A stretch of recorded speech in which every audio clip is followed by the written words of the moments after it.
ताज्या व ठळक नवनवीन घडामोडी पाहण्यासाठी आमच्या बारामती झटका या YouTube चॅनलला सबस्क्राइब करून बेल आयकॉन दाबा। माझ्या माळशिरस, अकलूज, सोलापूर परिसरातील जमलेले सर्व राष्ट्रवादी काँग्रेस पार्टीचे सन्माननीय माजी पदाधिकारी, सर्व संस्थांचे उपस्थित असणारे मान्यवर पदाधिकारी, पत्रकार मित्र, सभेच्या निमित्तानं उपस्थित असणारे सर्व माझे बंधू भगिनी आणि माझ्या तरुण मित्रांनो, राष्ट्रवादी काँग्रेस पक्षाच्या निर्धार परिवर्तनाच्या यात्रेसाठी जमलेल्या आपल्या सर्वांचं मी मनापासून या सभेच्या निमित्तानं स्वागत करतो। खरं तर आम्ही 10 जानेवारीला छत्रपती शिवरायांच्या रायगडाला वंदन करून डॉक्टर बाबासाहेब आंबेडकरांनी ज्या ठिकाणी क्रांतीचं बीज रोवलं त्या 14 तळ्याला साक्षी ठेवून निर्धार परिवर्तनाची ही यात्रा भुजबळ साहेब, जयंतराव पाटील, धनंजय मुंडे, मी आम्ही सगळ्यांनी सुरू केली। तुम्हाला सगळ्यांना आठवत असेल की भाजप शिवसेनेचं सरकार आल्यानंतर आम्ही सगळ्यांनी 2 वर्ष या लोकांना आपण संधी दिली पाहिजे। 15 वर्ष आपण सरकारमध्ये कामं केली, 15 वर्ष आपण कारभार केला। आता ही नवी लोक आलेली आहे, आपण लगेच त्यांची जर उडी काढायला लागलो तर त्यांचा देखील किंवा तुम्ही 15 वर्ष केलं काहीतरी काळ त्यांना संधी द्या। 2-2.5 वर्ष झाल्यानंतर जेव्हा आमच्या लक्षात आलं नव्याचे 9 दिवस असतात, त्या पद्धतीनं त्यांनी सगळं खोटं नाटक सांगून 125 कोटी जनतेची दिशा होती।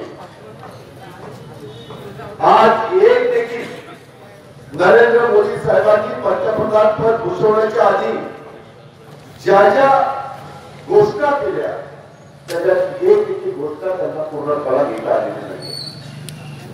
आता ते तो मुद्दा काढत नाही, त्याला फाटा देतात, दुसराच नवीन मुद्दा आणतात।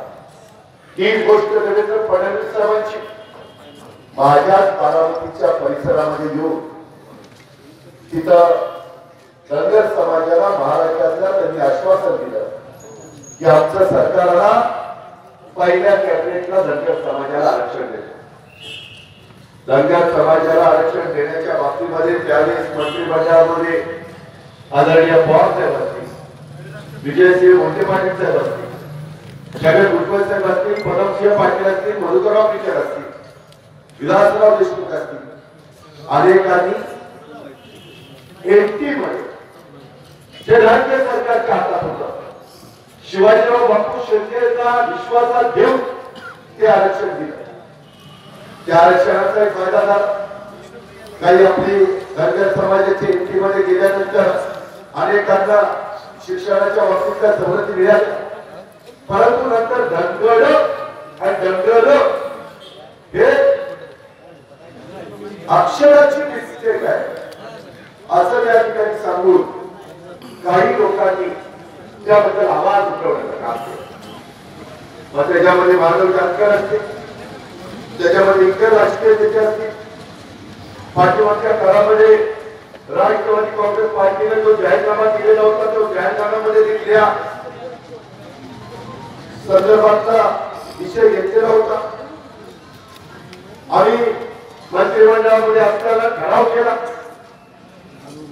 मराठा समाजाला 16% आरक्षण, मुस्लिमांना 5% आरक्षण आणि धनगर समाजाला जे आरक्षण द्यायचंय ते इतर समाजाला धक्का न लावता द्यायचं, परंतु ते देताना राज्य मंत्रिमंडळाचा तो अधिकार नव्हता, शिफारस करायची केंद्राला आम्ही केली, परंतु नंतर केंद्राचं सरकार बरोबर स्वीकारायचं गेला आणि देवेंद्र फडणवीसांनी सांगितलं पहिल्या कॅबिनेट आलं। आता देवेंद्र फडणवीस कुठे गेले तर त्या भागामध्ये त्यांच्या नावाने गाणं लावलं जातं, क्या हुआ तेरा वादा। देवेंद्र फडणवीसांचा चेहरा एवढा पडतो त्याचं उत्तर ते देऊ शकत नाही। ही अवस्था आहे। आज माधव जानकर पशुसंवर्धन खात्याचे मंत्री आहेत, त्यांना देखील विचारलं जातं त्यावेळेस ते म्हणतात भाजपच्या हातात आहे, राष्ट्रपतीच्या कार्यकर्त्यांना सांगतात की तुम्ही तुमच्या जमिनी विका आणि पक्ष चालवा, असं कधी बाबा होत नसतं। आणि आज त्यांना पण तो निर्णय घेता येत नाही। सर्वांना भूल भुलैया बसवणूक गाजर दाखवण्याचं काम हे आताच्या राज्य सरकारने केंद्र सरकारने केलं। निर्धार परिवर्तनाच्या यात्रेच्या निमित्तानं आमची भूमिका हीच आहे की तुम्ही मुस्लिम समाजाला आमच्या हायकोर्टाने सांगितलं आरक्षण शिक्षणाचं मान्य केलं तरी देत नाही। इतर समाजाला आरक्षण द्यायचं 58 वर्षे त्या ठिकाणी मराठा समाजाने काढले। जर भूतपूर्व भविष्यातील असे वर्ष निघाले सगळ्या देशाने त्याची नोंद घेतली, राज्याने नोंद घेतली आणि आता ते आरक्षण त्या ठिकाणी दिलंय। त्यामध्ये देखील कोर्टामध्ये ही केस गेली। बाकीच्या बद्दल नरेंद्र मोदी म्हणायचे की 50% पेक्षा पुढे आरक्षण कुणाला देता येत नाही, सुप्रीम कोर्टाचा अधिकार आहे। आणि जे सरकार देखील ते बेईमानी करत आहे। हे शब्द कुणाचे? नरेंद्र मोदी साहेबांचे पंतप्रधान होण्याच्या आधी। आणि ज्यावेळेस 5 राज्याच्या निवडणुका हल्ले छत्तीसगड, राजस्थान, मध्य प्रदेश, तेलंगणा आणि मिझोराम, त्यावेळेस सवर्णांना खुश करण्याच्या करता 8 लाखापर्यंत त्यांनी त्याच्यामध्ये बदल टाकलं। त्या 8 लाखाच्या त्यांचं उत्पन्न आहे त्यांना सवर्णांना 10% आरक्षण दिलं। मोदी साहेब तुम्ही स्वतः म्हणत होता की बेईमानी आहे ज्यावेळेस आमचं सरकार होतं त्यावेळेस, आणि आता मात्र तुम्ही आरक्षण दिलं लोकसभेमध्ये, तो विशेष मंजूर केला, वेळा आरक्षण टिकणार का? निवड जनाधार भाजपा शिवसेनेच्या विरोधामध्ये चालला देशाचा। 4.5-5 वर्षापूर्वी कन्याकुमारी पासून काश्मीर पर्यंत संपूर्ण देशामध्ये नरेंद्र मोदींची लाट आलेली होती। मोदी शिवाय कुणाला काही दिसत नव्हतं आणि मोदी शब्द देत होते। पण आज मोदी किती भसव्या घोषणा केल्या, किती दिशाभूल केली।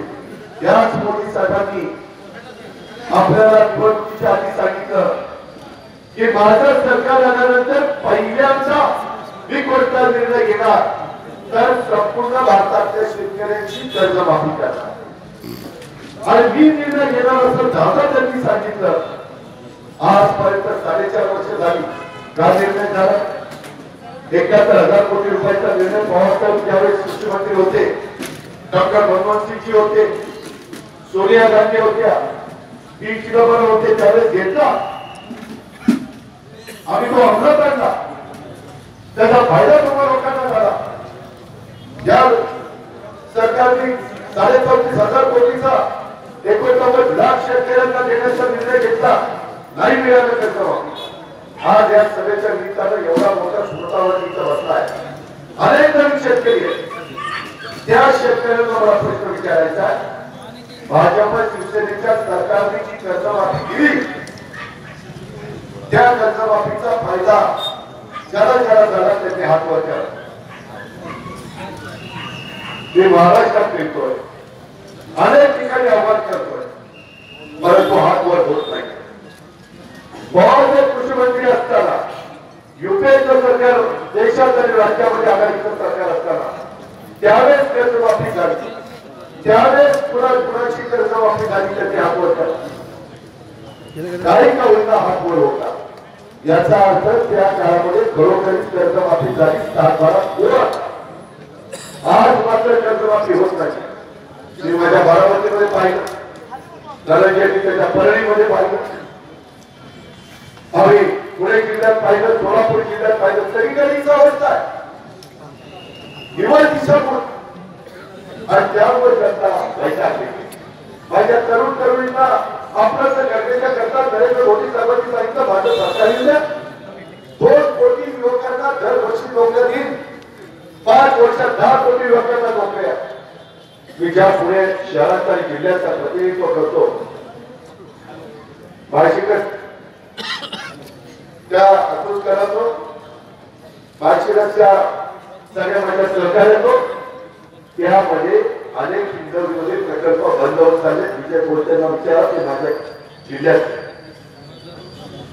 कारखाने बंद होत चालले.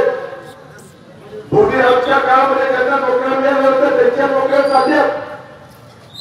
आता इथं पोलीस पाटलांचं शिष्टमंडळ आलेलं होतं. पोलीस पाटलांच्या विहिरीत मागण्या कोटवालांच्या मागण्या कुणी मान्य करत नाही. पोलीस पाटलांच्या मागण्या मान्य करत नाही. शिक्षकांची भरती चालू करत नाही. त्याच्यामध्ये अंगणवाडीमध्ये काम करणारी माझी महिला तिलाही लोक न्याय देत नाही.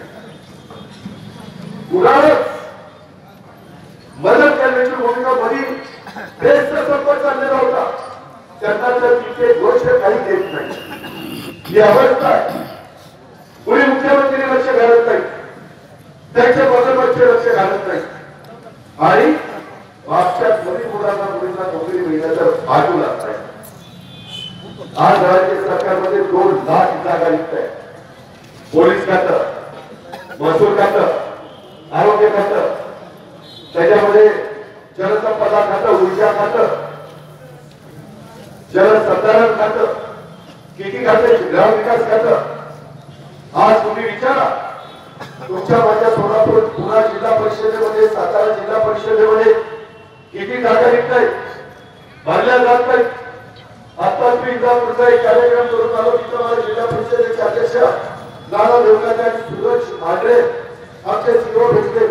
त्यांनी सांगितलं की आपण आमच्याकडे जागा रिक्त आहेत आणि करायचं काही ठिकाणी ग्रामसेवक नाही, काही ठिकाणी तलाठी नाही म्हणून लोकांच्या तक्रारी आहेत. सर्कल नाहीये, पाटकरी नाहीये. असं कधी आम्ही लोक सत्तेवर असताना विजयसिंह मोठे पाटील साहेब असतील, मी असेल, जयंतराव असतील, उज्ज्वल साहेब असतील, असं कधी घडत नव्हतं. आज ते घडत आहे. म्हणून ही निर्धार परिवर्तनाची यात्रा, त्याकरता बदल करायचा आहे. आज तुम्ही आम्ही दुर्दैव व्यवसाय करतो. या राज्याकरता आम्ही सभागृहामध्ये बंद पाडला. वरच्या सभागृहामध्ये धनंजय मुंडे आणि खालच्या सभागृहामध्ये जयंतराव सगळ्यांनी आज सांगितलं नाही. आमच्या काळात 25-26 रुपये लिटरचा भाव होता. त्याशिवाय परवडत नाही नव्हता. तुम्ही भाव वाढवा. त्यांनी आम्हाला सांगितलं की आम्ही 5 रुपये अनुदान देतो, जसा कर्नाटक सरकार देतं, गोवा सरकार देतं. निर्णय ऑगस्ट 2018 पासून घेणार आम्हाला असं सांगितलं. अप्रूव्हकरांनो, माहितीनसकरांनो, ही माहिती घेतली. फक्त ऑगस्ट आणि सप्टेंबरचे काही पैसे मिळाले. ऑक्टोबर, नोव्हेंबर, डिसेंबर, जानेवारी आता उद्या परवा संपेल. 4 महिन्याचे पैसे बाकी आहेत. जवळपास 500 कोटी रुपये दूध उत्पादक शेतकऱ्यांना 5 रुपये अनुदान देण्याच्या बद्दलच आज बाकी राहिले. सरकारचा पैसा नाही. सरकार खोटं बोलत आहे, कर्जबाजारी झालंय, गट लावतंय, बजेटला 30% कट लावलाय. जर तुम्हाला मला 5 रुपये अनुदान वेळेमध्ये घाण मिळालं तर त्या घाणीला म्हशीला काय पेट घालायची, काय हिवाळी वाढलेलं चारा द्यायचा, कशी ती जनावर जपायची. त्याच्यात या दुष्काळाचं सावट, दुष्काळाने महाराष्ट्र उठवतोय. ऑक्टोबर मध्ये आम्ही मागणी केली, दुष्काळ जाहीर करा. म्हणजे केंद्राचं पथक आल्यानंतर जाहीर करू. केंद्राचं पथक नंतर आलं आणि काल केंद्रातील 4000 वर काही कोटी जाहीर केले. मागितले 8000 कोटी, देताय 4000 कोटी. बाकीचं काय करायचं? इतर जर पवारसाहेब केंद्रात असते, आपलं सरकार असतं, आपल्या विचाराची माणसं तिथं असतील तर ताबडतोब पवारसाहेब दिल्लीचं पैसे पाठवायचे. अवकाळी पाऊस, त्याच्यामध्ये गारपीट, अतिवृष्टी, दुष्काळ, कुठलाही शब्द येऊ द्या, त्याच्यामध्ये पवारसाहेब मदत करायची. कुठली अडचण येत नव्हती, तो त्यांना पण पवारसाहेबांनी मदत केली.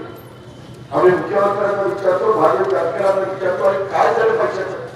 जानकर साहेब म्हणतात झालं काही झालेली, आता माझी सही झाली की भेट कशाची काही दिवस काय आम्ही म्हणजे करतो तर काय आम्हाला काही वेळ दिलं समजता का काय?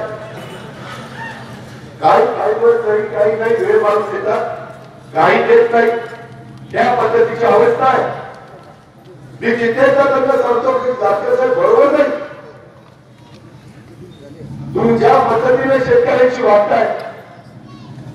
आज आमचे शेतकरी कमी किमतीमध्ये पशुधन विकायला लागलेले, त्याला तिथे सगळं मुश्किल झालेलं आहे.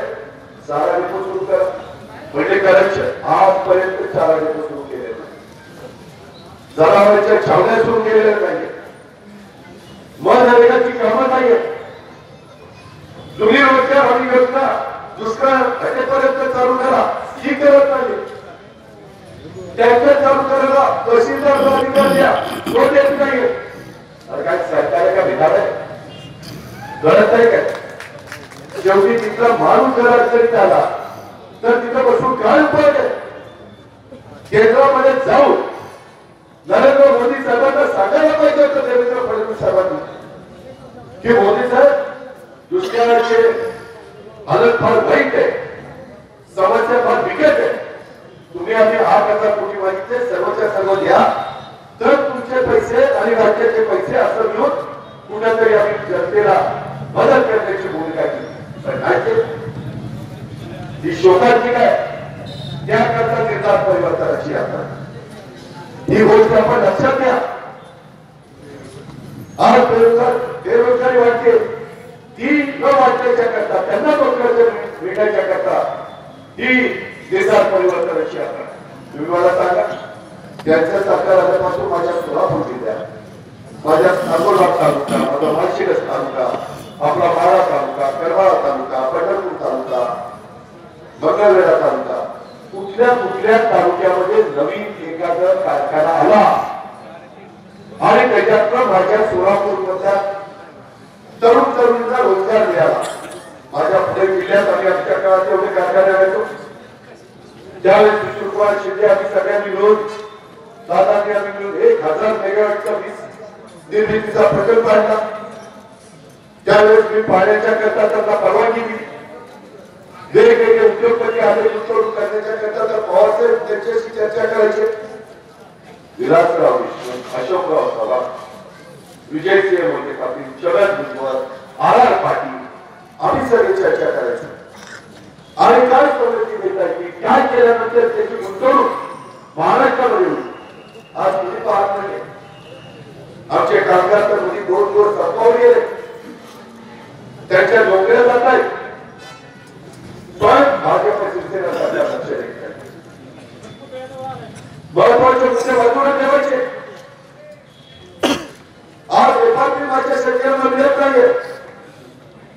12 महिने 16 महिने या ऊसाचं तो काळजी घेतो, पाणी घेतो, पाणी करतो, खत पाणी टाकतो आणि तुम्ही त्याला एफआरपी देत नाही. आम्ही आमच्या काळामध्ये ही रेट कधी घेऊन गेली नाही. पवार साहेबांच्या काळात तुम्हाला 4 आकडे एफआरपी मिळायला लागली. आज सुभाष देशमुख तुमच्या सोलापूर जिल्ह्यातले 3 कारखाने तरी एफआरपी देत नाही. जर मंत्री एफआरपी देत नसेल तर बाकीचे काय करतात? निर्णय घेणारच. मध्ये कधी टीव्ही बघतो तर त्यांचा कुठेतरी उस्मानाबाद जिल्ह्यात कारखाना आहे, त्या कारखान्याला शेतकऱ्यांनी येऊन टाळाच लावला, त्या गेटलाच टाळा लावला. म्हणजे काय झालं? म्हणजे कधी एफआरपी दिली नाही. ही अवस्था आहे. ही अवस्था दूर करण्याच्या करता 29 रुपयाला साखर विकायला सांगितली.